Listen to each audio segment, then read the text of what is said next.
Bien, merci cher ami. M'entendez à la régie? Là, tout le monde m'entend bien?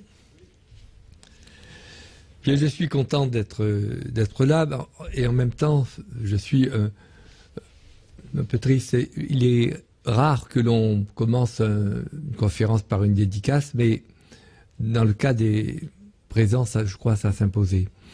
D'abord, c'est une dédicace, comme on dit, in memoriam, à la fois pour Elinor Ostrom, qui est l'auteur principal, dont on a rappelé qu'elle a eu le prix Nobel d'économie en 2009, et son mari Vincent, qui a été longtemps son inspirateur, et qui nous ont quittés l'un et l'autre, d'ailleurs, à quelques jours de distance l'an dernier. Et aussi en amitié pour Jacques Weber, puisque c'est Jacques Weber, c'est Jacques qui est d'ailleurs le grand spécialiste d'Ostrom, avec qui il a travaillé depuis des dizaines d'années, puisque c'est lui qui m'a fait connaître Elinor Ostrom, mais qui malheureusement est actuellement en difficulté de santé, et nous lui adressons, du moins je lui adresse, notre salut amical.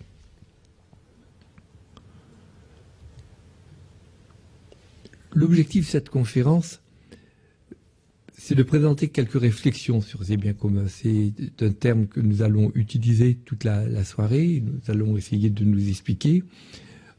On s'appuiera beaucoup, comme ça a été rappelé, sur les travaux d'Elinor Ostrom et ce qu'on appelle de l'école de Bloomington. C'est la ville de l'université où l'université d'Indiana a un campus et qui a été beaucoup... cette équipe autour des deux Ostrom a beaucoup travaillé sur le thème de la gestion des biens communs et d'économie institutionnelle. Bon, par ailleurs, je ne connais pas la salle, mais on peut peut-être essayer d'avoir, on le verra, un dialogue au niveau de la discipline d'économie. C'est une position d'inscription dans ce qu'on peut appeler la reconstruction de l'économie par rapport à une approche plutôt critique du courant dominant, ce qu'on appelle dans notre jargon le mainstream, pour essayer de faire émerger une nouvelle approche, si on est un peu prétentieux, un nouveau paradigme de l'action collective. Voilà les objectifs qui sont ceux de cette conférence, et j'espère qu'à travers le débat, on aura l'occasion, tous ensemble, d'échanger les points de vue, essayer d'avancer collectivement. Il y a un mot clé dans les travaux de cette école bien commun, qui est le mot « working together », c'est-à-dire « travaillons ensemble ». Hein. J'y reviendrai à plusieurs reprises dans la soirée. D'abord, peut-être une remarque terminologique pour éviter peut-être un faux débat ou une illusion. Des fois, on va parler des biens communs, des fois on parle souvent du bien commun. Je dis le B avec un grand L et un grand B. Le bien commun, que je mets entre guillemets, c'est une immense question, hein, philosophique, morale, politique. Est-ce qu'on recherche le bien commun, à quelles conditions, etc.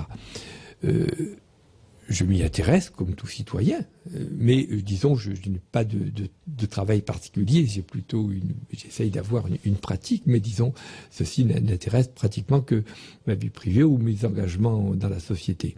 Là, nous allons parler aujourd'hui, ce soir, des biens communs, qui est une catégorie assez spécifique dans l'analyse, dans le monde de l'économie, dans l'analyse économique.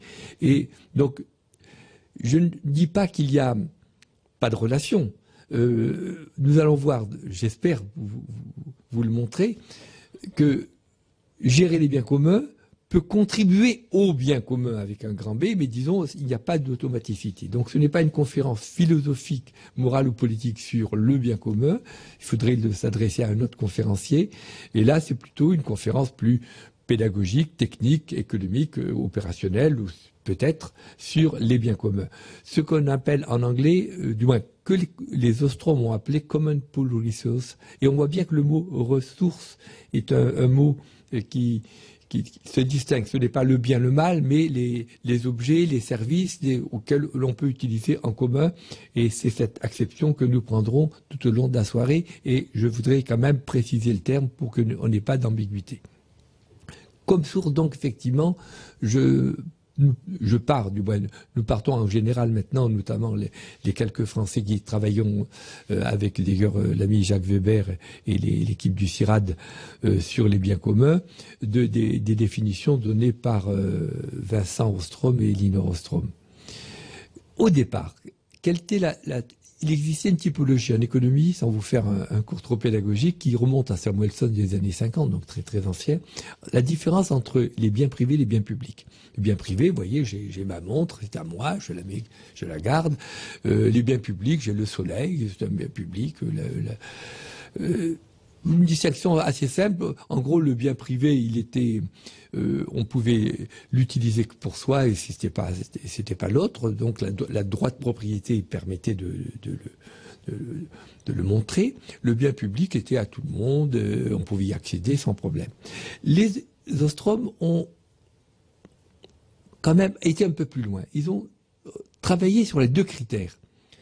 Le critère de l'usage, c'est-à-dire, est-ce que si vous utilisez un bien, vous, l'autre ne l'utilise pas, est-ce qu'il y a rivalité ou pas dans l'usage? Ce qu'ils appellent des fois un peu un jargon la subtractibilité, c'est-à-dire, si je mange mon pain, c'est pas vous qui mon pain. D'ailleurs, comme vous le savez, Saint-Martin, quand il avait dû couper son manteau, il avait donné un demi-manteau. Pour des raisons d'ailleurs liées, je crois, au statut légal à l'époque des manteaux des officiers, les Romains, où ils étaient payés moitié par l'officier, moitié par l'État, donc il n'a pas donné la moitié qui appartenait à l'État, il a donné la moitié qui lui appartenait à... Mais disons, ce n'était qu'un demi-manteau. Et l'accessibilité, est-ce que si on a accès à une ressource, c'est plus ou moins facile. Donc, en travaillant sur deux critères distincts, ils ont pu faire une typologie en deux dimensions. Je fais une petite parenthèse, peut-être il y a des enseignants dans la salle. C'est très courant chez les enseignants. Pourquoi? Parce que une typologie à une dimension, bon, c'est un peu simpliste. À partir de 3 dimensions, c'est un peu complexe à représenter. Alors à une dimension, il faut une imagination d'enfer. Maintenant, en 3D, on arrive déjà à représenter. Mais le bon prof classique, c'est celui qui fait en 2 dimensions. Et on a un tableau, une carte.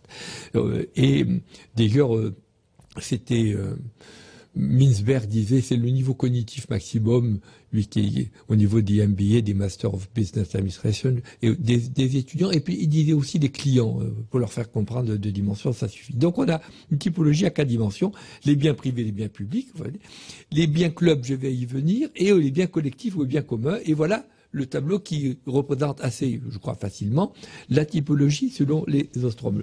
J'ai mis les expressions en français des significations et dedans les expressions d'origine en anglais.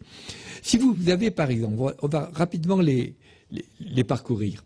Prenons le cas d'un bien privé. Si vous l'utilisez vous, c'est pas l'autre, c'est à vous, c'est votre montre, c'est votre morceau de pain, c'est votre automobile, et il est facile, du moins il est facile, après oui, d'exclure les autres de venir manger. S'ils viennent prendre votre pain, c'est un vol, votre voiture c'est un vol, votre maison c'est une effraction, etc. C'est puni par la loi. Si on prend à l'autre bout, les biens publics, le soleil, jusqu'à présent, c'est-à-dire... Des fois, autrefois, je disais l'air, et maintenant l'air, ça commence à devenir pas évident que ça soit si public que ça. Le soleil, pour l'instant encore, est à tout le monde, et donc si vous l'utilisez vous, l'autre peut l'utiliser. Si en revanche, le fait de l'utiliser, ça l'abîme pas, du moins pour l'instant, et vous pouvez pas exclure l'autre. Donc, nous sommes dans le bien public. Et on a les 2 cas un peu plus difficiles, mais pas de même ordre. Les biens qui n'ont pas une grande rivalité entre eux, mais que on peut quand même exclure l'autre, c'est un bien, par exemple, une plage. Une plage est normalement accessible, voyez-vous. Et puis, mais de temps en temps, vous avez dû voir ça. On met des barrières, c'est interdit, vous avez des plages privées. Si vous y allez, vous faites engueuler. Donc les biens clubs, les biens aussi tolls, c'est-à-dire à péage, c'est-à-dire que il y a des routes que l'on utilise, et d'autres il faut payer parce qu'on considère que ça gêne s'il y a trop de gens, ou bref. Les Ostrom ne sont pas beaucoup intéressés à ces biens, ils les ont remarqués. En revanche, l'autre cas, les Common Pool Resources, là on est en situation extrêmement intéressante, mais un peu délicate. Ce sont des biens pour lesquels il y a une forte rivalité d'usage, c'est-à-dire que si vous l'utilisez vous, L'autre ne l'utilise pas, ne veut pas l'utiliser. Et pourtant, l'accessibilité est difficile et l'exclusion est difficile. L'exemple typique, c'est la pêche. Si vous pêchez un poisson, l'autre ne l'a pas. Et vous ne pouvez pas l'empêcher de pêcher, sauf là aussi, du moins en théorie, sauf s'il y a des miradors, etc. Et là, on a une situation qui peut devenir délicate, parce que peut y avoir beaucoup de personnes qui souhaitent aller sur ces biens, et justement, comme ils sont en rivalité, ils peuvent s'épuiser. Et donc, on a un vrai problème. C'est ce problème que les Ostrom, c'est-à-dire Vincent Ostrom tout d'abord et Elinor Ostrom, se sont évertués à essayer de comprendre, d'analyser. Je vais vous parler un peu des Ostrom pour nous mettre d'accord. Elinor Ostrom, qui est elle est née à Rouen, elle est née en 1933, donc elle est l'an dernier, en 2002. Elle était en Californie, elle a fait toutes ses études en Californie, elle est près de Los Angeles, à Beverly Hills, et surtout elle a longuement fait des études à l'UCLA, qui est l'Université de Californie à Los Angeles. Le bachelor, le master, le doctorat. Regardez sa thèse de doctorat, 65, c'est-à-dire elle avait donc 32 ans, sur l'entrepreneuriat public, étude de cas la gestion des nappes souterraines. Je fais tout de suite une remarque, pour ceux qui s'intéressent pour une biodiscipline, c'est une thèse en fait de sciences politiques, mais sciences politiques au sens américain, politique, c'est-à-dire des affaires publiques. C'est pas la science politique française, c'était vraiment les partis politiques. Non, là c'était la science politique américaine plus large.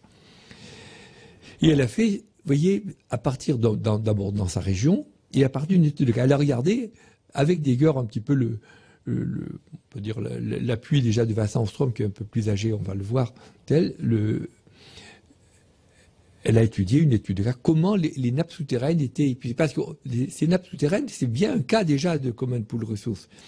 Si vous utilisez l'eau de la nappe souterraine, c'est pas l'autre qui l'utilise. Et si chacun pompe, vous ne pouvez pas empêcher, sauf si à mettre des cartes champêtres partout. Donc, vous voyez, et nos auteurs s'intéressent déjà au mode d'organisation, de gestion, de gouvernance des ressources susceptibles d'être appropriées, utilisées selon un mode ou privé ou collectif. Donc voilà le départ.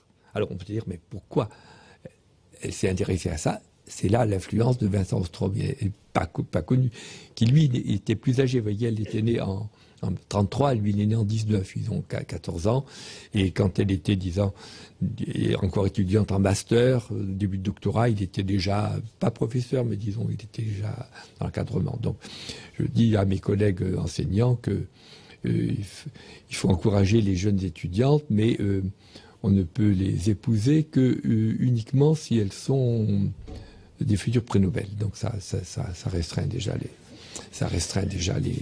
les situations pour éviter qu'elles soient compromettantes, surtout dans un climat de type américain. Vincent Ostrom, c'est également un politiste, un prof de sciences politiques, un grand spécialiste au demeurant de Tocqueville. Donc il avait une admiration. La première fois qu'on a rencontré Ostrom, on lui a demandé pourquoi elle s'intéressait à la France. Bon, genre, il disait que elle a été un peu vexée pourquoi la France s'intéressait pas à elle. Bon, mais disons, mais parce que quand même pour elle, la France, c'est le pays de Tocqueville. Par les travaux, il a consacré des ouvrages à la démocratie américaine. Tocqueville s'intéressait beaucoup à l'Amérique, comme vous savez. Donc le couple Ostrom, parce que donc ils sont mariés, elle a soutenu en 65, ils sont mariés, donc tout est chose convenable. Donc ils sont venus à Bloomington, qui est une université moyenne, parce qu'il a trouvé un poste là, de professeur. Resté quelques années. Et en 73, ils ont lancé un workshop, un atelier de travail. Le titre est intéressant. Political Theory and Political Analysis, c'est-à-dire sur la théorie politique et l'analyse des politiques. On est bien dans un contexte de sciences politiques. Et on pourrait dire un workshop classique, mais regardez déjà le titre qu'ils avaient donné, quand même en 73, c'est-à-dire quelques années après le doctorat et leur installation à Bloomington. New Science of Governance or New Age. C'est pas mal, que c'est déjà ambitieux. C'est-à-dire on va finalement fonder une sorte d'école de la nouvelle gouvernance par rapport au le monde qui vient. Et donc, ils se sont intéressés de l'époque aux ressources naturelles renouvelables. L'exemple de la thèse justement d'Elinor sur les nappes phréatiques, mais ils ont commencé à travailler sur d'autres terrains, les ressources urbaines. Et en particulier, ils se sont fait beaucoup, ça c'est pas connu en France, beaucoup connaître par l'étude des services de police. Le débat sur la police de proximité versus une police centralisée, ils l'ont ouvert en plein, surtout dans un contexte américain où les municipalités, les États sont très jaloux de leurs prérogatives. Et ils ont montré, à partir de nombreuses études, que les polices de proximité avaient tout à fait leur valeur et leur importance. Et ils auraient pu être entendus en son temps par des ministres français, mais c'est pas l'objectif. L'objectif, c'était toujours le même. Comment fonctionnent nos sociétés? On est bien en sciences politiques. Avec quelles institutions? Quelles sont les règles en usage? Le mot règle est un mot qui revient en permanence chez les Ostrom. Rule in use, c'est les règles en usage. Et avec quels résultats? Et on va y venir, c'est un problème important, le problème du résultat. Alors, là je vais un peu plus vite. Les années 60-70, ils ont fait émerger une position théorique. Alors, il faut faire un petit flashback là. Il y avait une situation qui était considérée comme acquise par la science économique. Je mets acquise, mettez les guillemets, parce que la science économique qui se veut grande science, les situations définitives sont prêtes à s'ouvrir. Mais c'était quand même un article très très connu de Hardin sur la tragédie des communs. Il donnait l'exemple d'un pâturage, un pâturage communal, qui appartient à personne. Qui appartient à personne, tout le monde y met ses vaches ou ses moutons, personne n'entretient. Très vite, il est surpâturé et il est très abîmé. On est exactement dans le cas de common pool resource, une ressource en commun, où on ne peut pas exclure les autres, mais le fait qu'on l'utilise soi, ça fait que ça empêche les autres, ce qui fait qu'on a ces situations difficiles. Et avec beaucoup de, on peut dire, de certitude, Hardin avait dit, finalement, c'est très simple, il faut ou le privatiser, ce pâturage. Vous savez, vous mettez des barbelés, hein, et il est à X ou Y, on l'y est vendu. Ou alors il est étatisé, ou c'est-à-dire on met toujours les barbelés, mais on y met un garde champêtre et ne rentre que ceux qui ont le droit, etc. Ostrom, à partir d'études de cas, je vais y venir, ce problème, à partir d'études de cas, à partir d'études de terrain, ça sera un leitmotiv. Il a montré que la situation n'est pas inéluctable. Ça dépendait des modes d'organisation, de gouvernance en usage dans les cités concertées. Ici, ça marche. Ici, ça ne marche pas. Pourquoi? Quelles sont les règles en usage? C'est là, c'est ça, sa démarche de recherche. Il faut voir ce problème, historiquement, il est pas récent. Hein. Pour ceux qui s'intéressent à l'histoire, le problème de ce qu'on appelle des enclosures, hein, des biens communaux en Angleterre, et le fait qu'ensuite on a décidé qu'il n'y avait plus de biens communaux, qu'il fallait mettre des barrières partout, c'est un problème qui est rémanent. Hein. Donc les années 90, ils ont continué. Et c'est là qui est extraordinaire, c'est qu'ils ne sont pas arrêtés sur un cas de cas. Ils ont diversifié les thèmes étudiés, c'est-à-dire elle était partie pour sa thèse de l'analyse des nappes phréatiques. Ils ont étudié les services de police de proximité. Ils ont regardé ce problème de pâturage. Alors, pour les pâturages, ils sont allés, par exemple, en Suisse, hein, où il y a des pâturages communaux. Ils sont allés regarder les forêts au Tibet. Donc, ils ont varié les thèmes et les terrains. Les terrains, c'est-à-dire les objets d'analyse pays, et ils ont peu à peu développé. Alors, eux, même au début, plus leurs élèves, leurs correspondants, et peu à peu, il y a eu tout un mouvement, et il y a eu d'ample développement. Bon, d'abord, le workshop dont je parlais, qui se réunissait tous les lundis.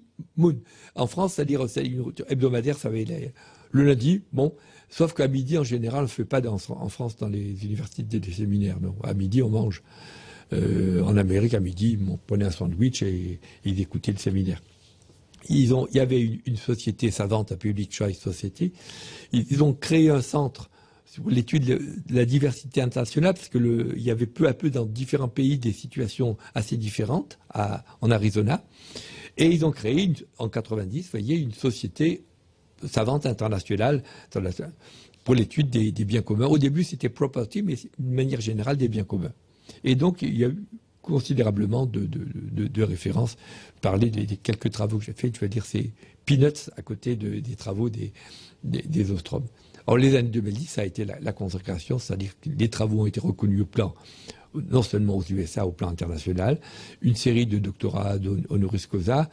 Je suis triste qu'à Montpellier, nous avons été un des derniers à le faire parce que en dehors de l'équipe avec lesquelles j'étais en relation, qui étaient mes amis du CIRAD, peu de gens travaillaient sur Ostrom. Elle a été quand même présidente de l'Association nationale des sciences politiques aux États-Unis, qui est une immense association, évidemment, et comme vous l'avez rappelé, le prix Nobel en 2009. Voilà. Une fois que j'ai rappelé donc de quoi nous parlons ce soir et quels sont l'apport des deux Ostrom et de l'école qu'ils ont créée, bien comprendre l'idée centrale. L'idée centrale, je la donne dans cet intitulé, la gestion des biens communs implique une réhabilitation du collectif. C'est ça l'idée centrale. C'est-à-dire que on était dans une approche, notamment avec ce travail de Hardin, on est soit une gouvernance éclatée, c'est-à-dire laissée au marché, soit une gouvernance centralisée avec l'État et sa loi, et entre les deux, il n'y avait rien. Et les Ostrom nous disent, attention, il y a peut-être, pas toujours, hein, encore une fois, elle n'est pas dogmatique, il y a peut-être une voie médiane de gouvernance basée sur des communautés organisées. Et cette voie médiane, elle n'est pas dit qu'elle est meilleure. Bon, je crois qu'elle aimerait que ça soit meilleur, mais elle a beaucoup de réalisme. Elle dit qu'il faut elle est possible, au même titre que les deux voies classiques, il faut la regarder, et donc prendre en compte, évidemment, pour la regarder, les contingences techniques, politiques, sociales, culturelles, tous ces éléments de différenciation. Et une grande idée de sagesse de position, c'est qu'il n'y a pas un mode de gouvernance a priori qui est le mieux adapté. Il ne peut pas être décrété. Il faut regarder justement quelles sont les situations et on va y venir. Donc la gestion des biens collectifs passe par la communauté concernée. Et c'est là qu'on est dans un élément, une avancée importante. Elle dit, on voit bien ton projet intellectuel, et regardez d'ailleurs la modestie. Elle espère, nous espérons, on va dire, bon, le nous, hein, we hope, nous espérons contribuer, vous voyez, elle n'affirme pas comme Hardin, au développement d'une théorie générale, ça c'est un peu, mais validée, c'est-à-dire une théorie qui ne soit pas décrétée, qui soit validée par des travaux, des observations, sur quoi? Elle n'a pas dit sur les biens communs, sur les self, sur l'auto-organisation, elle self-gouvernance, parce que pour elle, gérer les biens communs, c'est aller vers l'auto-organisation et l'autogouvernance. Et le mot-clé de son œuvre, et qu'elle reprendra dans son dernier ouvrage qu'elle a sorti en 2010, c'est-à-dire après le Nobel, Working Together, qui veut dire aussi Living Together, c'est-à-dire il faut vivre ensemble pour travailler ensemble. Et donc, elle a pouvoir pour utiliser des biens en commun, qui sont justement pour lesquels il peut y avoir des rivalités, etc. Il faut créer des liens, développer, et là, pas découvert, mais rencontrer le concept de capital social. Donc, la bonne gouvernance repose sur l'auto-organisation et sur l'utilisation du capital social. Je vais donner un peu les principaux résultats qu'elle a obtenus et sur lesquels nous-mêmes nous appuyons avec les collègues quand on travaille sur le bien commun. Elle a donné des règles, non pas des règles à respecter comme étant donner une solution parfaite, non, des règles de bon sens. Il y en a 7 plus une 8e qui, pour des raisons que j'expliquerai dans un instant. Voilà les premières. D'abord, définir clairement les droits d'usage et les limites de la ressource. De quoi nous on parle? Est-ce que c'est la pêche? Est-ce que c'est la forêt, etc. Qu'est-ce qui actuellement existe comme règlement? Il faut que chaque partie soit au courant, on mette sur la table tous les éléments. Deuxième, je dirais le premier, ça devrait aller de soi, mais souvent, on commence des fois à définir des choses avant même de regarder de quoi il s'agit. Deuxième principe, contextualisation. C'est-à-dire regarder si ces règles dont on vient de parler, les constitutions, les traités, les règlements, elles sont adaptées aux conditions locales. Et souvent, ce n'est pas le cas parce que les règles ont été édictées à un niveau supérieur. Donc, contextualiser le terrain sur lequel on travaille et le problème sur lequel on travaille. Troisième, déjà un peu moins évident, dispositif de révision. Supposons que ne marche pas. On voit bien que ces règles, ça ne marche pas avec le contexte. Comment on peut les réviser? Et là, elle prend position. Elle dit une approche bottom-up. Bottom-up, en général, on oppose toujours, du moins toujours, de manière assez classique, deux types d'approches. Bottom-up, c'est qui part de la base et qui monte. Qui s'oppose à l'approche qu'on appelle top-down, ou qui, du sommet, ça vole. Le suzerain décide, on applique. Hein, ou le soviet suprême décide, on applique. Voilà. Donc, vous voyez, la révision se fait par des propositions de la base. Surveillance démocratique, c'est la démocratie au sens, c'est-à-dire que c'est issu de la communauté, c'est-à-dire que ceux qui doivent regarder si les choses sont eux-mêmes des gens qui ont, comme des gardes champêtres, qui ont une fonction, qui ont un shérif, mais qui ont été choisis dans la communauté, donc qui la connaissent. Ensuite, les sanctions. Vous verrez qu'on est souvent dans le, vous voyez, surveiller, puis dire, on n'est pas dans Foucault, mais sanctions graduelles, c'est-à-dire que on ne va pas fusiller quelqu'un parce qu'il y a un petit écart. Non. S'il y a quelque chose qui ne marche pas, eh bien, il faut une sanction. Il faut une remarque. Ça peut être une simple rappel au règlement, rappel à l'ordre. Mais il faut le faire d'une manière graduée par rapport à l'importance de l'infraction.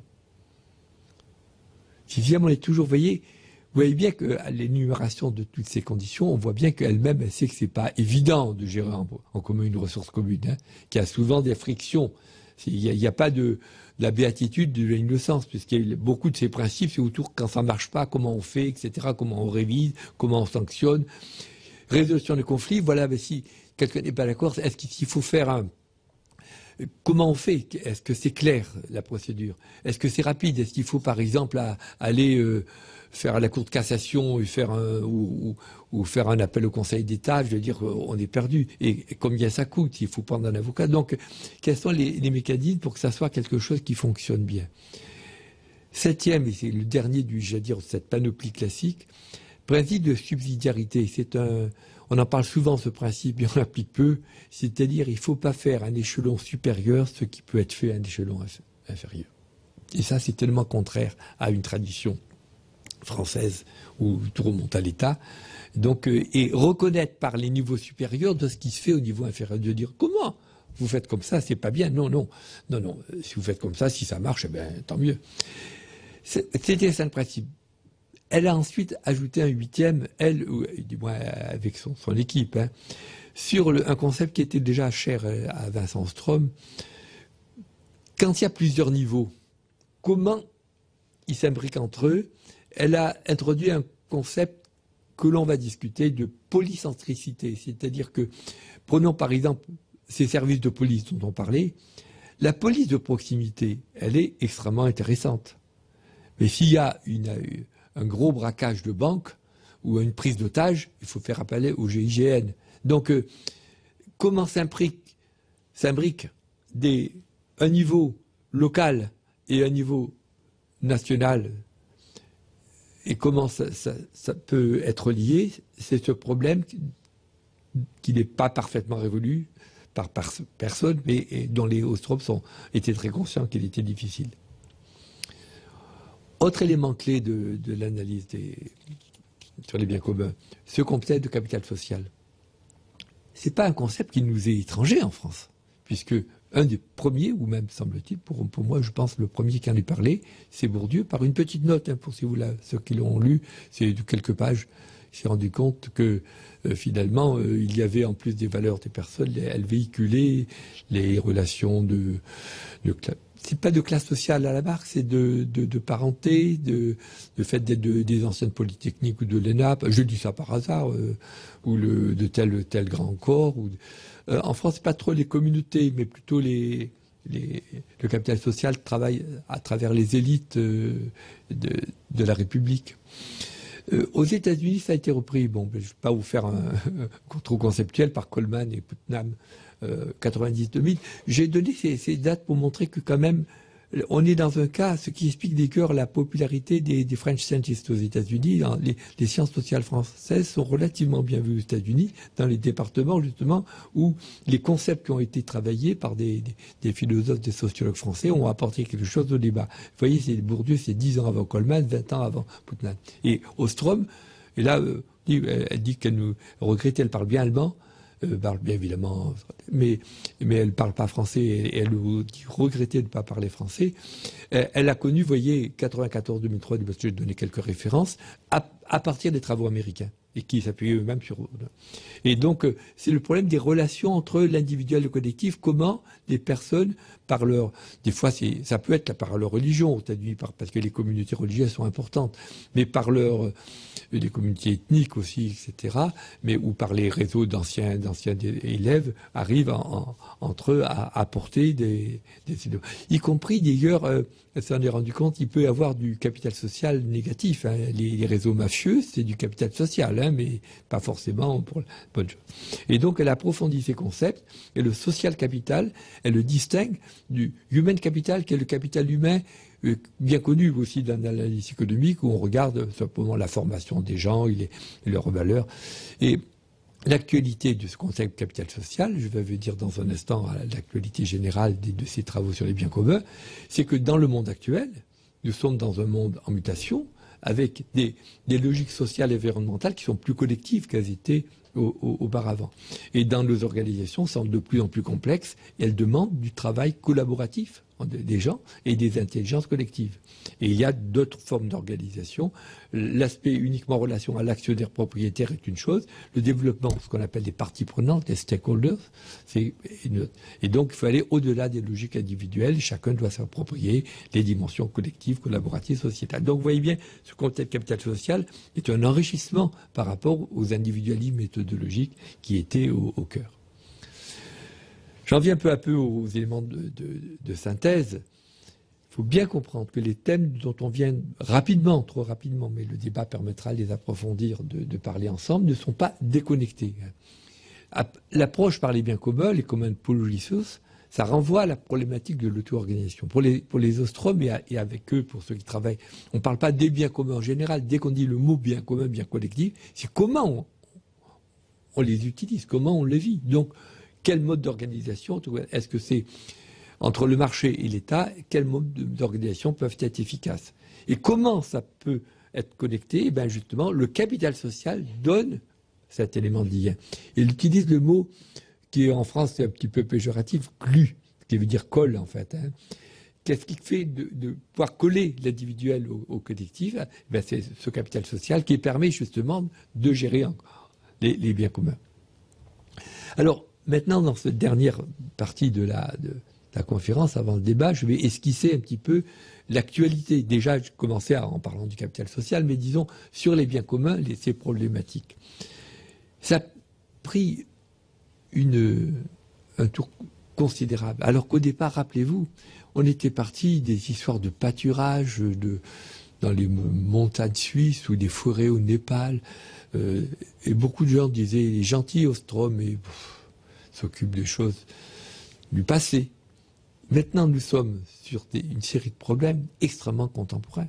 Les problèmes de l'écologie, qui est assez proche de son domaine d'origine, les problèmes des sciences du vivant et les problèmes des sciences de l'information, de l'économie de la connaissance.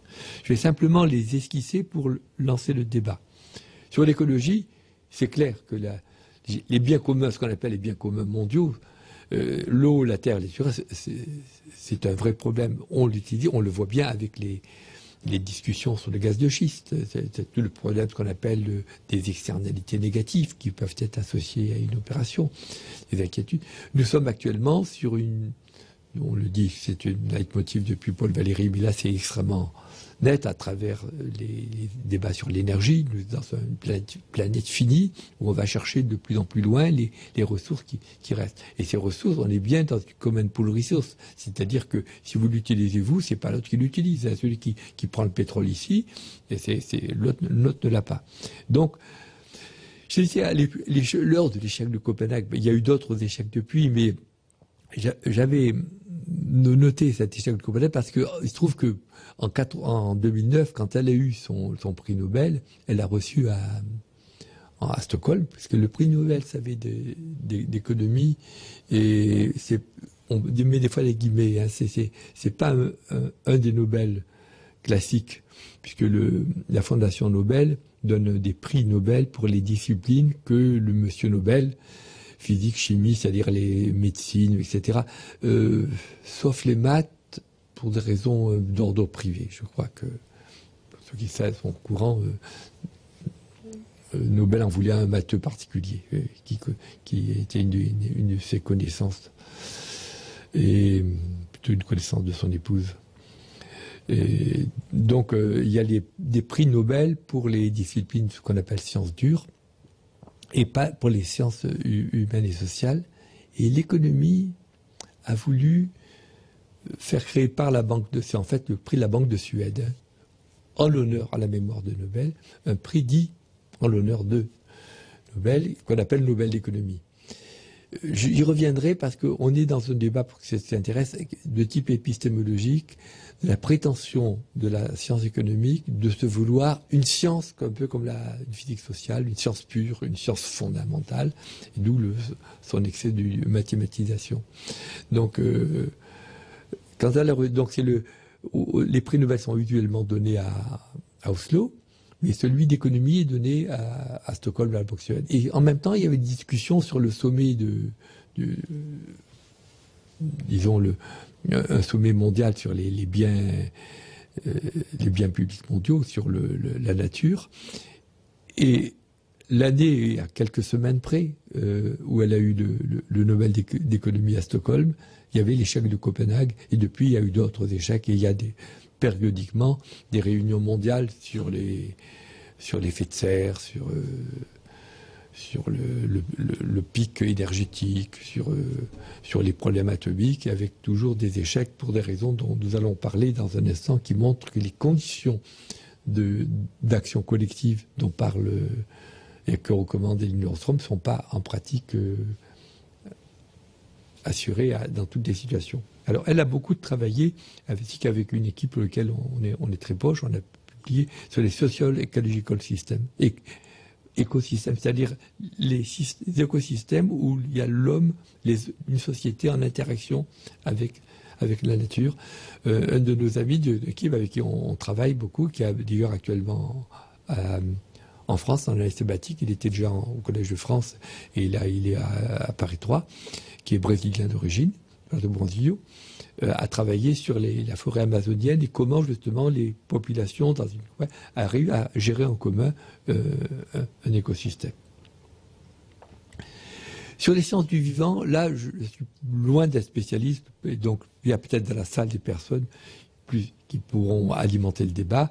Il y a un débat considérable autour des recherches génétiques. Est-ce qu'on peut breveter la connaissance que l'on a? On a ce débat avec Monsanto, il ne faut pas citer évidemment d'une firme, je vais dire le fait que, par exemple, au niveau des semences, mais également au niveau, à la limite, a fortiori, au niveau du séquençage du génome, je veux dire, est-ce que c'est bien commun lié aux sciences techniques du vivant? Est-ce que c'est un bien commun ouvert à tous? Et est-ce qu'il y a des droits de propriété? C'est un débat qui est tout à fait important. Troisième, et très proche du précédent, ce qu'on appelle l'économie numérique. Il y a maintenant une explosion, une nouvelle économie numérique qui est considérable depuis 20-30 ans, avec des débats qui sont connus de la plupart d'entre vous, le débat sur les logiciels libres versus ce qui est marchand, l'accès à l'information pour tous, la loi Hadopi qui est maintenant elle-même mise en discussion. Comment fait-on par rapport au problème d'appropriation, d'usage, de gouvernance de l'information et de l'économie de la connaissance? Et là, on est au cœur des problématiques contemporaines. Conclusion, à partir de ces trois secteurs que j'ai pris, l'écologie, c'est pas un secteur, l'écologie, c'est notre environnement, les sciences et techniques du vivant et sciences et techniques de l'information, on voit que la thématique de la gouvernance des biens communs, c'est devenu en quelques décennies une question qui était considérée comme marginale, c'est-à-dire oui, vos pâturages du Haut-Valais ou l'eau d'Andalousie, à l'époque, vous savez, où il y avait les tribunaux de l'eau en Andalousie, ou les forêts du Népal, tout ça, c'est marginal. C'est devenu une question majeure qui est au cœur, d'où, je pense, la raison pour laquelle vous aviez demandé qu'il y a une séance sur les biens communs dans le cycle Échanger autrement. c'est devenu un élément majeur des enjeux du monde contemporain. Alors, j'ajouterais, mais je ne voudrais pas alourdir le débat, parce que vous n'êtes pas forcément des spécialistes. Pour les chercheurs, il y a d'autres éléments. Là, j'ai insisté sur les éléments de contenu. Il y a d'autres éléments qui nous intéressent aussi dans les apports faits par cette école, au plan méthodologique, au plan épistémologique. Simplement, je les citerai. Au plan méthodologique, le fait que ce sont des approches qui partent du terrain, qui sont des études de cas, qui sont des données qualitatives, quantitatives. Il faut voir que leur bibliothèque de cas, il y a en 89, c'est-à-dire il y a combien, il y a 23 ans, avait déjà 5000 cas. C'est pas 3 ou 4, c'est pas une anglaise et blonde et donc toutes les anglaises sont blondes, c'est selon la fameuse, ce qu'on apprenait dans les classes de philo. C'est une étude de cas, des études nombreuses, s'entassant, et des approches toujours bottom-up, c'est-à-dire on part du terrain, on part du storytelling, c'est-à-dire la façon dont les gens ont relaté leur expérience, on prend des notes, puisque ce sont des gens de sciences politiques ayant essentiellement une formation anthropologique. Le collègue brésilien dont je vous parlais est directeur du département d'anthropologie. Et avec éléments de structuration. On ne fait pas n'importe comment, racontez-moi, etc. Non. On peut raconter, prendre en note, mais après, on a des grilles d'analyse, on fait les choses très sérieusement. Voir le sérieux de ces équipes, ça nous laisse, par rapport à l'amateurisme qu'on peut avoir des fois dans nos pays, ça nous laisse quoi? Alors, deuxième observation plutôt du chercheur, au plan épistémologique, pour nous c'est important de réinsérer la science économique. J'avais mis un grand S et aussi des guillemets. Il était une sorte de physique du social, comme l'espérait un certain nombre, comme l'espère toujours encore, y compris la plupart des économistes de France, malheureusement. C'est réinsérer dans le champ des sciences humaines et sociales. C'est extrêmement important. C'est même, on peut le dire, pour cette raison qu'elle a eu le prix Nobel en 2009, parce que la science économique, du moins, avait eu crusté notamment ce qu'on appelle l'école de Chicago, les prix Nobel, et notamment avec les monétaristes, avec une certaine, on peut dire, une assurance. Une fois Merton, par exemple, Merton qui est pour ceux qui connaissent un petit peu l'histoire des sciences, c'est le fils de Merton, un grand psychologue. Mais lui, il a fait un peu de maths, et donc il a fait des modèles, et le prix Nobel sur des modèles de finance. Et il avait dit, il avait en même temps créé un fonds d'investissement, et il avait dit ce best finance faculty in the world, le jour où il recevait le modèle, ce qui n'est pas d'une modestie considérable, et ce fonds a fait faillite, le fonds Long Term Management Capital, et il a fallu qu'une question de place, c'est-à-dire tous les financiers de New York se cotisent pour éviter ce qu'on appelle l'effet systémique. Donc, c'est ce qui fait qu'après, depuis 3 ans, il y a une crise financière importante, mais de 4 ans déjà, on a les responsables du Nobel ont commencé à être plus prudents, et Fama qui attendait le prix Nobel depuis quelques années, on dit encore pour un prix Nobel à l'école de Chicago, non, on va le donner. En fait, il y a quelqu'un qui attendait depuis longtemps, c'est Williamson, parce que depuis que Coase avait eu le Nobel, il attendait qu'il ait lui-même, et comme Williamson travaillait sur la gouvernance économique, Madame Armstrong, qui n'était pas trop connue du mainstream, a eu le Nobel, même si, comme je vais essayer de le montrer, elle était en fait dans son domaine extrêmement prolixe. Mais en France, elle était peu connue, puisque l'Institut dont je parlais, qui est par ailleurs la meilleure équipe en France, celle qu'avait créé Weber sur ces biens communs, qu'il avait fait venir il y a 2 fois, il y a 15 ans à peu près, voulait la refaire une 3e fois, et la direction de l'époque, je ne donnerai pas son nom évidemment, avait dit une petite université Indiana, quelqu'un pas très connu, vous auriez quelqu'un de Chicago, ça aurait été mieux. Voilà, donc c'est très important de réintégrer la science économique dans le champ du social. Quelles sont les limites? Parce qu'il faut quand même dire les choses. Hein. Il y a 2 critiques qui sont avancées, une que je ne trouve pas fondée, une qui est peut-être plus fondée. La pas fondée, qui vient souvent notamment de collègues français, dit c'est trop pragmatique, c'est pas assez théorique. La France, notamment la France, ont l'habitude de théories qui viennent et qui ensuite cherchent des applications. Là, que quelqu'un part du terrain et a renversé ce qu'on appelait la tragédie des communs de Hardin en montrant que ça ne marchait pas. Et après, on lui dit, mais c'est un cas particulier, après un deuxième. Pour faire cette bibliothèque de 5000 cas, déjà en 1989, de maintenant des dizaines de milliers, pour certains, ça reste toujours pragmatique. Parce que c'est aussi une tradition américaine des chercheurs, alors que les Français sont des fois plus conceptuels. Ça, je pense que cette critique, non seulement elle est malvenue, mais il faut se glorifier que ça soit une démarche pragmatique. La deuxième critique, là, elle est plus délicate. Parce que, d'ailleurs, en parlant avec Ostrom, elle le disait elle-même, puisqu'elle dit « We hope to contribute à », etc. La plupart de ces milliers de cas, ce sont des petites communautés. Prenons le départ, ce pré-communal. Ce pâturage, il ne sera pas abîmé si dans le village, les gens se connaissent et se disent quand même, il faut être raisonnable. Donc on y met une vache de temps en temps, mais si on y met n'importe quoi, et à de temps en temps, on va nettoyer. Donc s'il y a une petite communauté organisée, ça marche. S'il y a une grande communauté mal organisée, il n'y a pas cette glu, ce lien social, ça ne marche pas. Et ça, c'est valable partout. Et quand on discutait avec elle de cet échec de Copenhague, je me suis dit, mais déjà aux États-Unis, dans une grande ville, comme c'est difficile déjà entre les quartiers, dans un pays comme les États-Unis, qui est un très grand pays, entre les États, elle disait, vous voyez en Europe, comme les difficultés, regardez à ce moment-là, avec la crise, je cite auparavant, la difficulté de mettre d'accord les États entre eux. Si les États devaient appliquer les 7 principes dont on a parlé, bonne gouvernance, on aurait des zéros pointés pratiquement. Alors au niveau mondial, que ça soit Durban, Copenhague, etc. Donc plus la communauté grandit, plus c'est difficile, ce qui est du bon sens. Donc voilà les deux limites qui sont évoquées. C'est pas assez théorique, c'est pragmatique, ça, on s'en réjouit. L'autre, que c'est valable pour des petits côtés, comment ce qu'on appelle les échelles de gouvernance, c'est un vrai problème. Ceux qui veulent aller plus loin, parce que vous avez envie de pas vous donner une biographie de 300 ouvrages, vous pourrez en avoir 3000.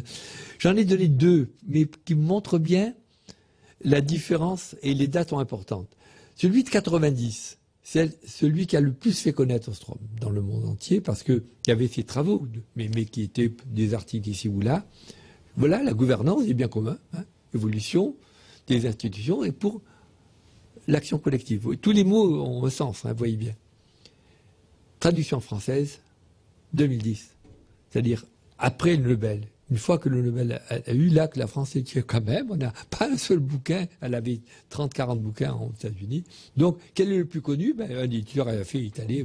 Il faut au moins un, alors le plus connu, 90, donc 20 ans d'écart.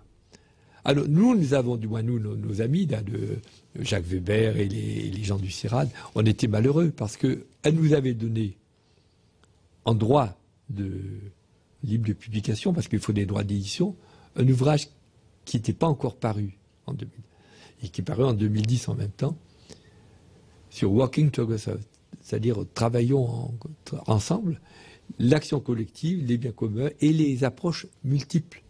Puisque les approches multiples, c'est-à-dire qu'elle utilise à la fois des études de cas, là aussi par rapport pour ceux qui ont fait des études d'économie, cette prégnance des mathématiques et des études économétriques.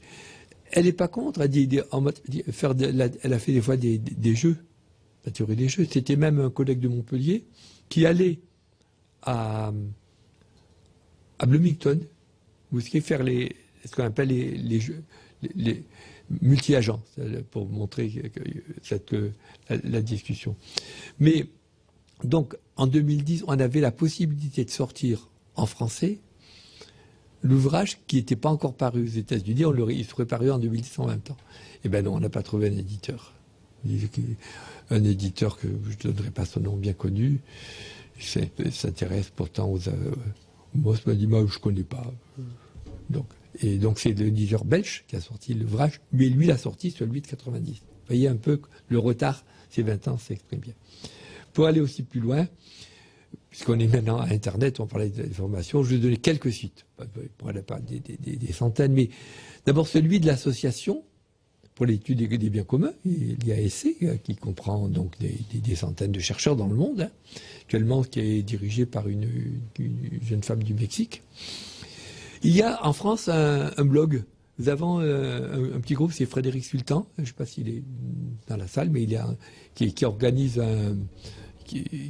avec la Fondation pour le progrès de l'homme, il y a des relations sur les biens communs notamment. Et donc il y a un blog français. Il y a aussi nos collègues de Paris Nord, c'est notre collègue Coria, qui sur l'économie de la connaissance a une ANR, c'est-à-dire une action de l'Agence nationale de la recherche qui s'appelle Propice sur les biens, qui travaille donc sur les biens communs. Il y a des documents. Il y a aussi l'UNESCO parce que Elinor Ostrom a été conseiller scientifique de l'UNESCO pour le programme MAM and Biosphère, c'est-à-dire Hommes et Biosphère. Et ils ont à plusieurs pris l'heureuse initiative de lancer un award, c'est-à-dire un prix en l'honneur d'Ostrom sur la gouvernance collective des communs. Vous voyez, toujours associé, quand on parle bien commun, parler gouvernance collective. Et ceux qui sont intéressés, pour avoir ce prix, pour savoir comment ça marche, vous pouvez aller à l'UNESCO. Et enfin, évidemment, j'ai cité l'Université d'Indiana, parce que c'est l'université d'origine. Je vous remercie de votre attention. On va ouvrir le débat, et sous l'adage, justement, dont vous parliez, qui est la devise des Ostrom, Working Together, c'est-à-dire travailler ensemble. Merci.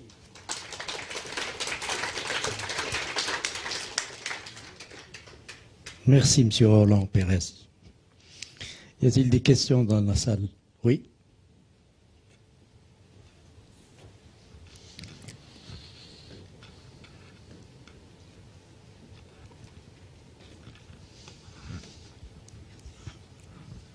Bonsoir. Question toute simple. Est-ce que les biens communs ont été listés? Est-ce qu'ils ont été répertoriés? Bonne question. Au sens, je les ai définis, hein, c'est-à-dire, je vais répondre en normand, cela dépend. Il y a des biens qui étaient communs et qui ne le sont plus. Historiquement, le débat qu'il y a eu en Angleterre sur les enclosures, c'était bien ça. Les gens avaient l'habitude d'utiliser des prés, des petits bouts de forêt. Après, on a dit non, c'est fini. Chacun pour soi. Et par ailleurs, on met le garde champêtre. Ouais. Donc, il y a une évolution dans le temps pour le même type de bien. Et par ailleurs, des choses qui sont, on peut dire, vraies en deçà des Pyrénées, faut au-delà où, je dis les Pyrénées, qui sont considérés comme marchands ici et qui sont considérés comme biens communs là. Il y a de très nombreux cas. Si vous voulez, je sais pas, la santé, l'éducation, etc. Il y a une des difficultés qu'on a actuellement en Europe, entre autres, en Europe, c'est de définir ce qui peut être mis en commun, géré par les collectivités organisées, au sens de Common Pool Resource, géré par l'État ou laissé au marché. Et votre question est importante. Je pense que c'était à dessein que vous aviez posé cette question pour m'embarrasser, mais vous avez bien eu raison. Et regardez même aux États-Unis le débat d'une âpreté terrible au niveau des élections américaines sur la notion de couverture sociale. Je veux dire que on est au cœur. C'est pour ça d'ailleurs que c'est pas étonnant que ça soit des chercheurs de sciences politiques au sens large. De politique science, c'est-à-dire de la vie publique qui ont pris ces problèmes. Et à l'origine, d'ailleurs, regardez par exemple la thèse était sur la gestion des nappes phréatiques. Oui, c'est ça, des eaux souterraines. Le problème de la gestion de l'eau en France notamment, c'est un problème. Ici, c'est marchand, ici, c'est public, ici, c'est organisé par la collectivité locale. Voilà. Donc, on ne peut pas faire une liste qui serait...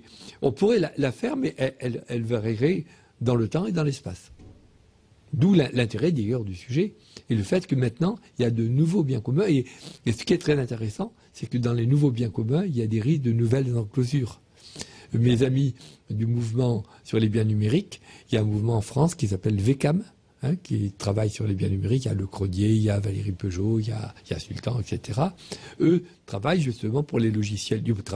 Ils militent au bon sens du terme pour les logiciels libres, etc., pour que ça soit des biens communs. Mais il y a des fortes pressions pour qu'on mette de nouvelles enclosures, c'est-à-dire qu'on y mette des droits de propriété intellectuelle. C'est un vrai débat. Voilà.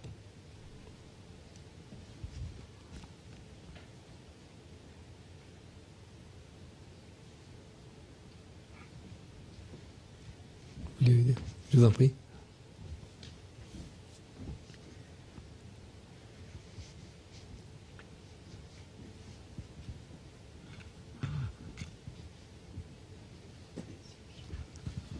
Oui, je voulais savoir si les Ostrom avaient proposé des solutions pour gérer ces biens communs. Je pense par exemple à des biens, parce que communs, publics, bon, il y a des biens privés qui sont quand même des biens communs. Je pense à quelque chose de très concret que beaucoup de gens vivent, c'est la copropriété. Oui, tout à fait. Et ça se passe pas toujours très très bien. Bon, alors il y a des endroits où les gens, où les gens s'écharpent, c'est invraisemblable. Tout à fait. Bon, il y a des endroits où ça se passe un peu mieux. Et justement, est-ce qu'ils ont proposé des outils pour résoudre des problèmes communs? Oui. Alors d'autre part, en France, on était habitué autrefois à dire que les biens privés, on pouvait en user et en abuser. Hein, alors bon, il y a encore des limites. Oui. Bon, c'est clair. Bon. Votre question est... elle a tenté. Alors, elle a évité, parce que tu as dû comprendre, j'espère par mon exposé, que tu es quelqu'un de... C'est pas une question d'humilité, parce que avoir mis au fronton New Governance on UH, c'est de l'ambition. Mais elle est toujours, moi pour les contacts que j'ai pu avoir avec elle, prudente, raisonnable et pas dogmatique. Elle a quand même fait un effort pour styliser ces 7 principes, 8 au total, parce qu'il y a le 8e sur l'imbrication, hein, des niveaux. Définir clairement les droits d'usage.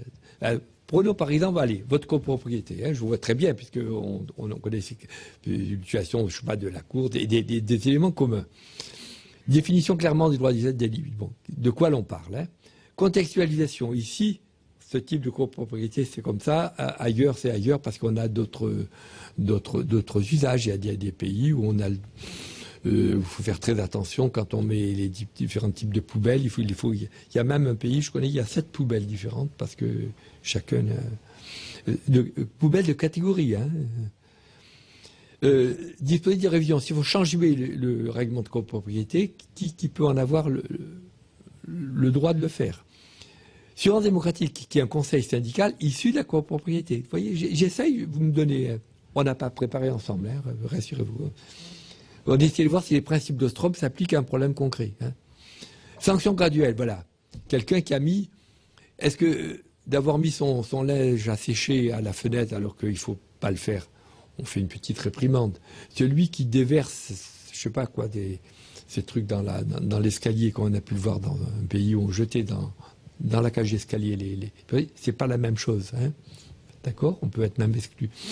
Mais s'il y a un désaccord, comment ça se résout? Clarté, est-ce que rapidité, est-ce que bon, finalement ça peut être au niveau de l'Assemblée générale, du Conseil syndical, est-ce qu'il faut aller au tribunal de police, coût, etc. Vous voyez?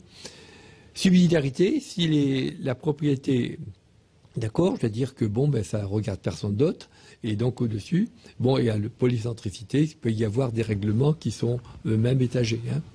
Donc voilà, ma réponse est affirmative. La grille d'analyse des Ostrom peut s'appliquer à un problème qui serait donné par la salle je sais pas, d'une copropriété, ou ça peut être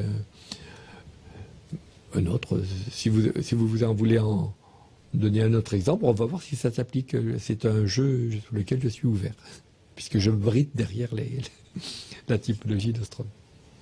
Voilà. Monsieur ?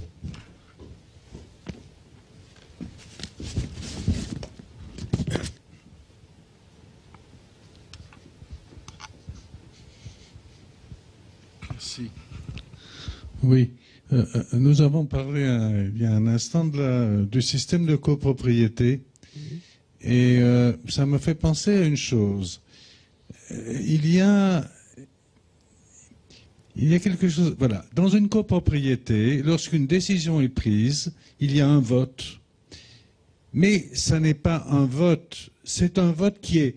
C'est un vote qui est selon le nombre de millièmes que chacun possède. Il aura une puissance politique plus grande ou moins grande qu'un autre. Oui. Mais est-ce que ça ne pourrait pas, logiquement, être appliqué aussi au système fiscal? C'est-à-dire que, théoriquement, je ne sais pas, il me semble, enfin, je ne sais pas, bien sûr, il y a cette question de un vote par personne. Mais là, dans la copropriété, personne ne s'y oppose. Tout le monde pense que c'est bien, effectivement, vous avez tant de tantièmes, donc vous... Bon. Et il considérait tout à fait anormal que celui qui n'a qu'un parking, par exemple, ait le même poids de vote. Puisque celui qui n'a qu'un parking, en fait, si on veut améliorer bon, il s'en fout, lui. Bon. Alors, est-ce que je ne sais pas ce que vous pensez, je ne sais pas si ça a été fait déjà, que nous ayons, ce serait logique, à mon avis, que notre poids politique de vote serait proportionnel aux impôts qu'on paye. Voilà, en gros. Ah, j'avoue que moi, j'y ai jamais réfléchi et je crois pouvoir dire que je pense que, pas que Madame Ostrom ou même son mari, qui était plus Sciences Po qu'elle-même, ait étudié ce problème. Mais disons, c'est à étudier. Bon, oui, c'est le sauvage censitaire, j'ai bien compris. Non, mais monsieur faisait une petite provocation justement pour ranimer nos débats historiques. Oui. On avait ça aussi avec les suffrages censitaires, c'est clair. Mais il y a tellement de domaines où c'est ce suffrage censitaire qui s'applique. Est-ce qu'il faut du coup le généraliser pour les votes, par exemple, pour l'élection présidentielle ou législative? J'en suis pas tout à fait certain.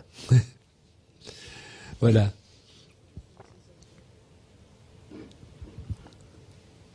Mais ça anime le débat,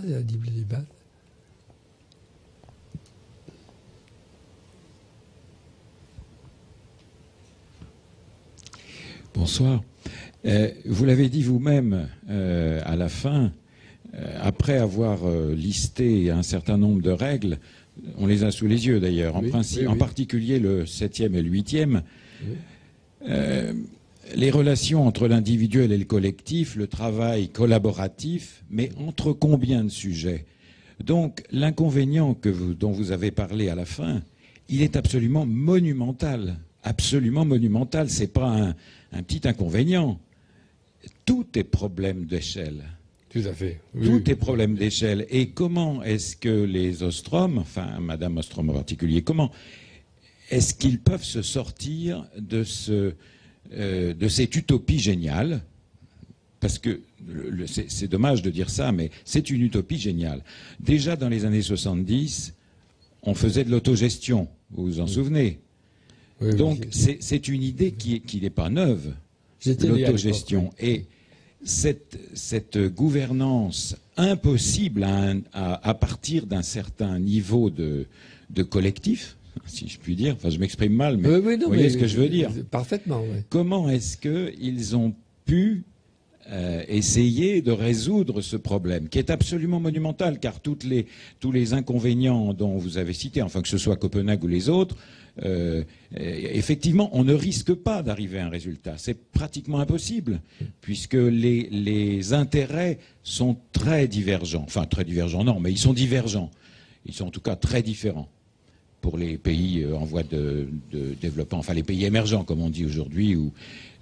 Donc, comment peut-on imaginer, comment ont-ils, puisqu'ils ont eux-mêmes pensé qu'il y avait un problème, comment voit-il une solution à ce problème d'échelle? Oui, tout à fait.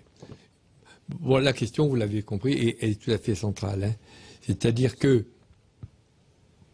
on voit comment ça fonctionne dans des petits collectifs, positivement. On voit déjà quand il y a des conflits, il y en a nombreux dans des petits collectifs. D'où ça vient?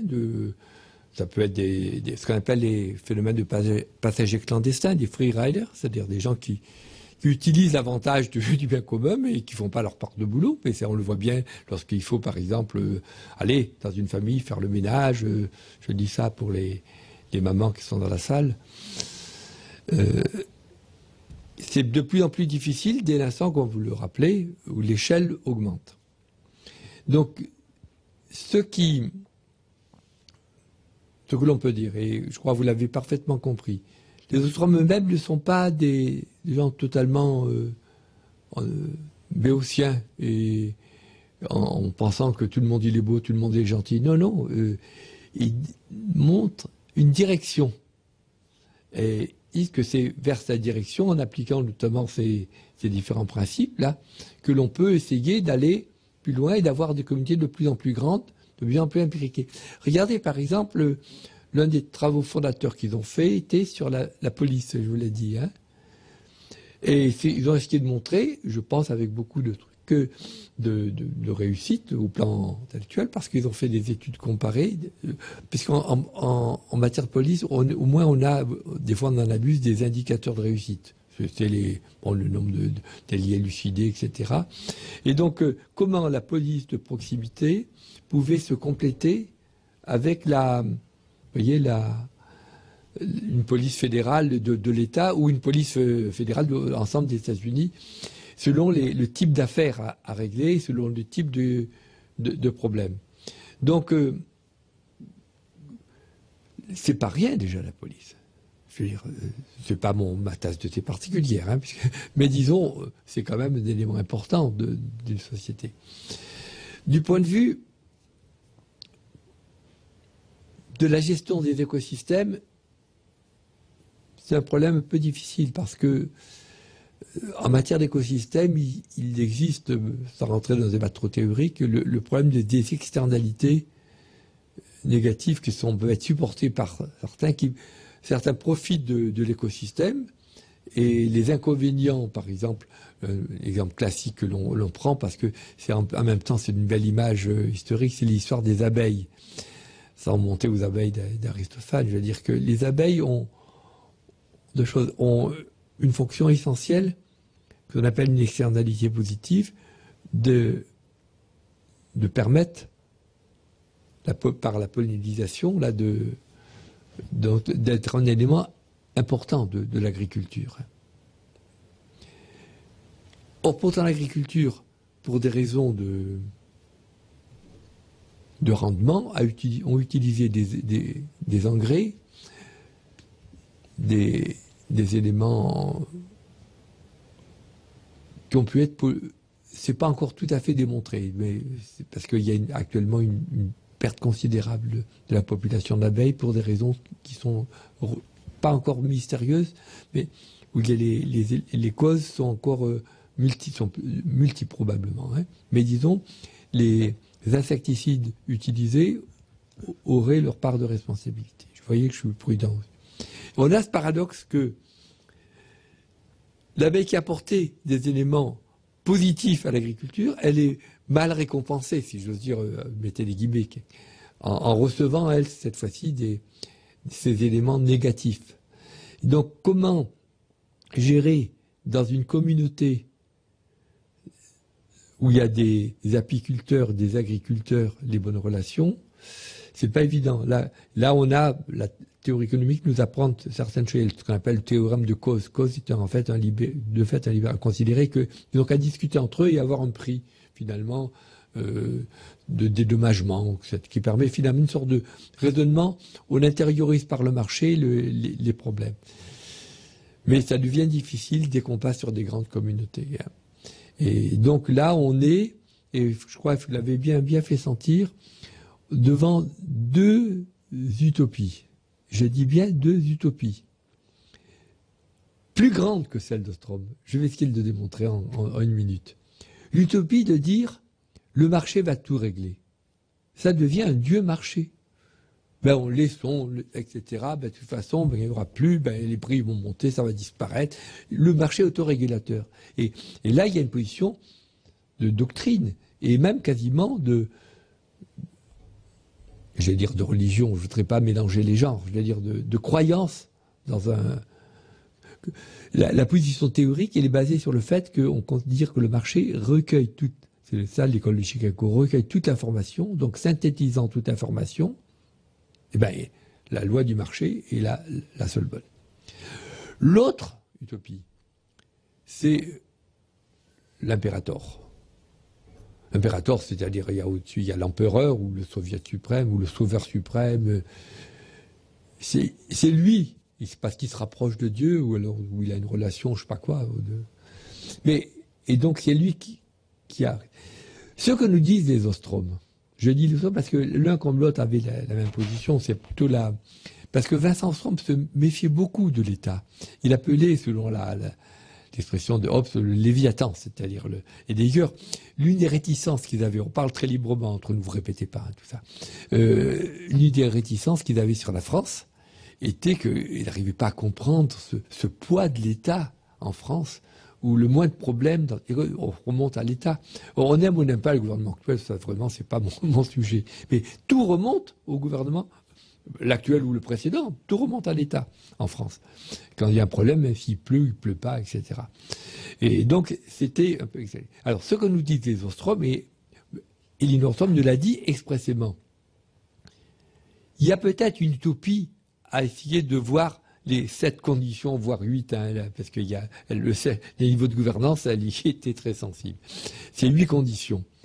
C'est une direction. Elle est utopique, je vous le concède, mais elle nous disait, elle n'est pas plus utopique de penser que le marché autorégulateur ou l'État diamurge tenu par un, je sais pas comment il s'appelle, je vais prendre loin, en Corée du Nord, là, celui qui est de père en fils, ils ont où y a-t-il de plus d'utopie? Elle n'est pas sûre que ça soit elle. Voilà. Mais elle est très consciente qu'il y a des problèmes de niveau. Et quand on parlait de l'échec de Copenhague, elle disait oui. C'était à quelques jours d'intervalle, il y a quelques kilomètres, du moins Copenhague par rapport à Stockholm, mais elle voyait bien que, en même temps qu'elle recevait ce prix Nobel, les populations humaines ne se mettaient pas d'accord sur un problème aussi important que l'effet de serre. Malgré quand même les arguments du GIEC qui étaient qui ont eu le prix Nobel, mais de la paix. Donc il y a un Français d'ailleurs parmi eux. Donc voilà, ma réponse, c'est leur réponse. Ils admettent que c'est une direction, aller vers l'auto-organisation, les collectivités de mieux organisées. Alors, elle attendait beaucoup de l'éducation. Plus les collectivités sont éduquées, plus ça donne un peu de ce lien, ce capital social. Mais j'admets la part d'utopie. Sa réponse, elle dit que le tout marché ou le tout État, c'est au moins aussi utopique et peut-être plus dangereux. Voilà. Pour prendre, mais le débat est ouvert, hein, tout à fait. Je ne suis pas venu là ni pour faire du catéchisme, ni pour dire que il n'y a qu'une bonne solution. C'est même contraire à sa position philosophique. Elle dit c'est du cas par cas.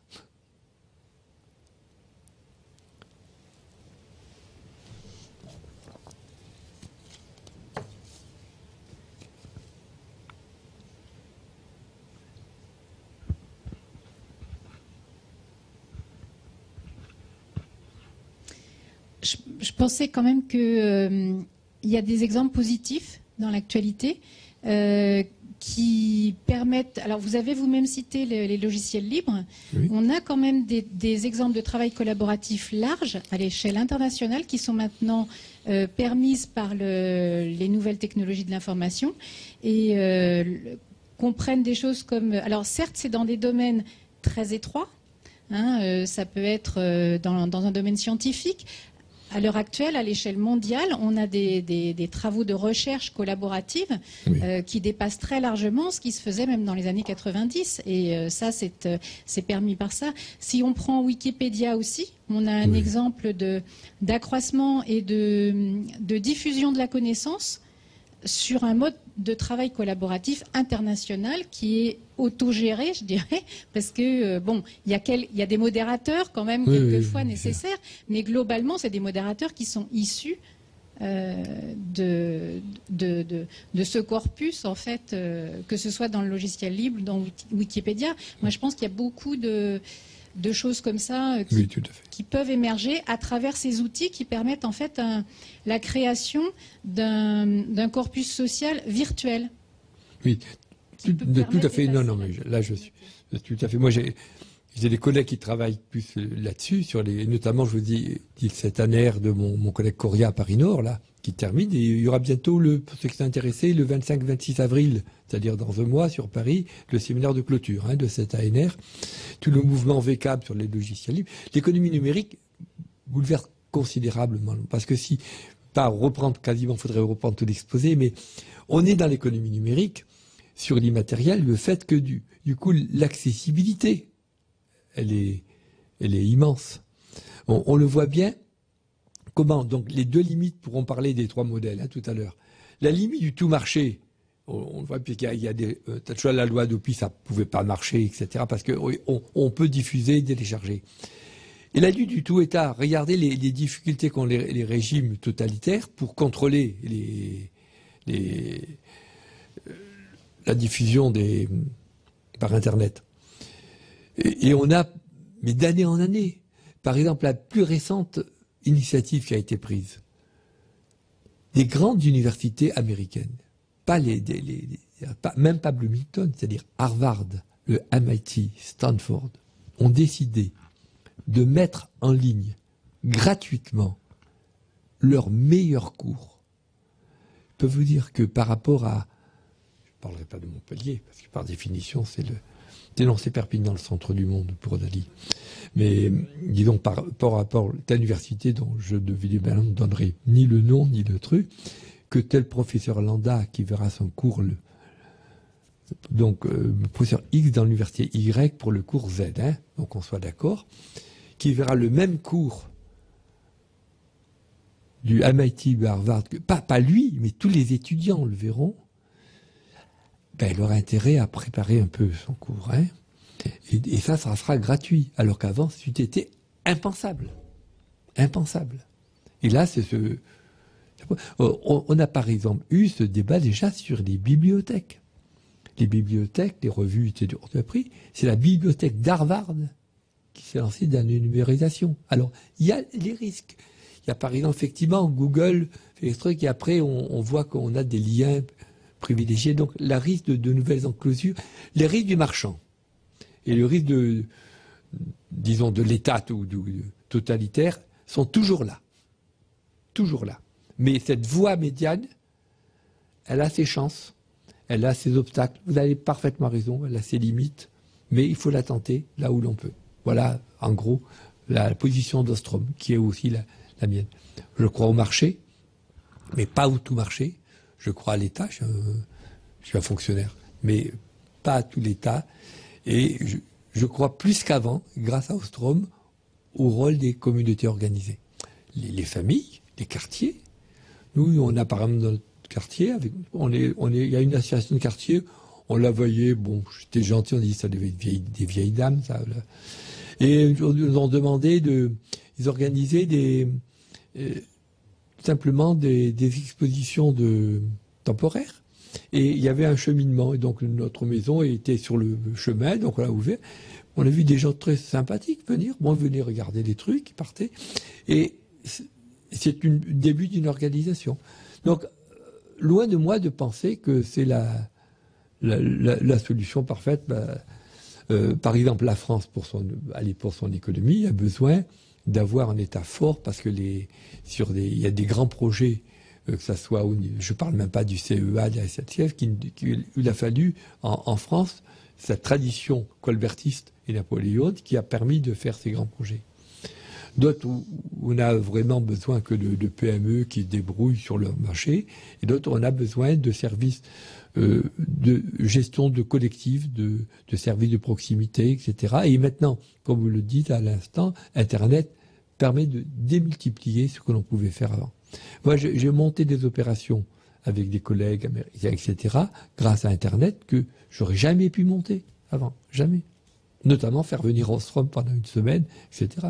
En dehors où il fallait évidemment, comme c'était pour nous quasiment l'autorisation du Quai d'Orsay, mais disons, en dehors de ces autorisations un peu protocolaires, le reste a été des échanges de mails, etc., quoi. Voilà, donc ne retenez pas quelque chose. On a entendu une étape de la loi, loin de là. Non, non. Essayez d'être pragmatique, puisque c'est une leçon de pragmatisme que vous entendez, y compris dans cette posture de recherche.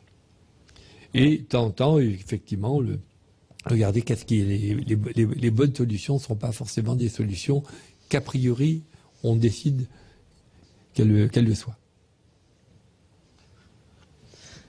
Bien, il n'y a pas d'autres questions. Restons quand même optimistes, hein, parce que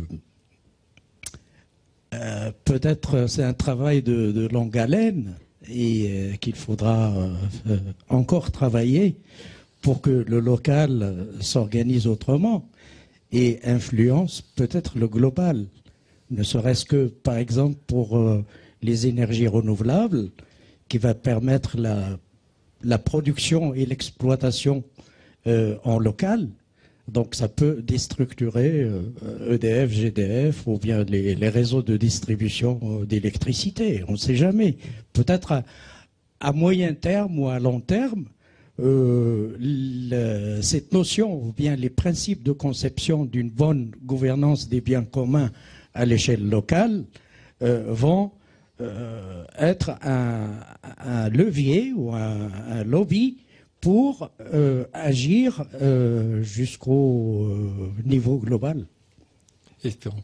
Restons optimistes. Voilà. Merci, monsieur Roland Ferré. Merci.